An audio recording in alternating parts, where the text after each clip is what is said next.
नाज़रीन, अवामी न्यूज़ में ख़बरनि जो सिलसिलो जारी है। इन वक़्तु असीं तव्हांखे किपरो खां ख़बर ॾींदा हलूं त किपरो में ॾियारी जे मौक़े ते महांगाई वधी वई है। अवाम परेशान है। न रोज़गार। दुकानदारनि जो चवणु आहे त महांगाई अवाम जो जीण जंजाल करे छॾियो आहे। अवाम ॿिनि वेलनि जी मानी जे लाइ परेशान है।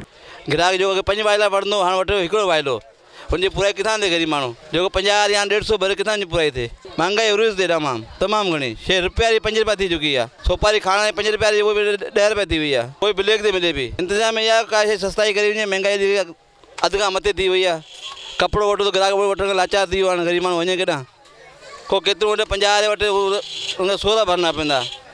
लाइट वठे टार्च वठे तो उन्हनि डबल पैसा। महंगाई बिल्कुल जाम थी वही है। छाकाणि त जेका शइ हींअर 20 रुपए जी 30 रुपए जी हींअर माना 50 रुपए टैक्स लगी हुआ, उहा साॻी शइ हींअर 80 रुपए अचे पई। असां छा ग्राहक हलूं?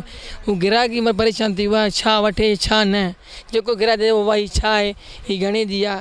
ऐं जेका शइ असां हीअ पई आहे ही 50 रुपए हलाईंदा, हाणे ग्राहक चए असांखे 20 रुपए जी ॾियो, हाणे मथां 150 रुपए अचे पई। साईं का शइ कोन्हे, धंधा वंदा आहिनि कोन, माण्हू ख़रीदारियूं वीचारियूं छा कनि? बैलेंस में फुटियूं ई कोन थियूं वीचारनि माण्हुनि जी ख़रीदारी। का शइ ॾिसो तव्हांजे साम्हूं वांदा वेठा आहियूं। तव्हां बाज़ार में वञो ॾिसो कंहिं ॾे बि को ग्राहक कोन थो। महांगाई एॾी उरूज ते चढ़ी वई आहे। 50 रुपया वारी शइ 80 रुपया, 80 रुपया वारी शइ 120 रुपया। माण्हू वठनि त कीअं वठनि? छा ख़रीदारी कनि यार? का शइ कोन्हे, धंधा कोन्हनि। महिरबानी कयो, ख़ुदा खे मञो, ॿियो कुझु बि कोन्हे। माण्हुनि खे धंधा हक़ ॾियो।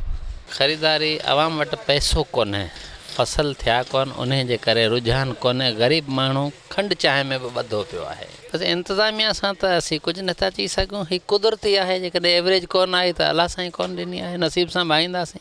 अॻे खणी घाटी खाईंदासीं, हाणे छिडी खाईंदासीं।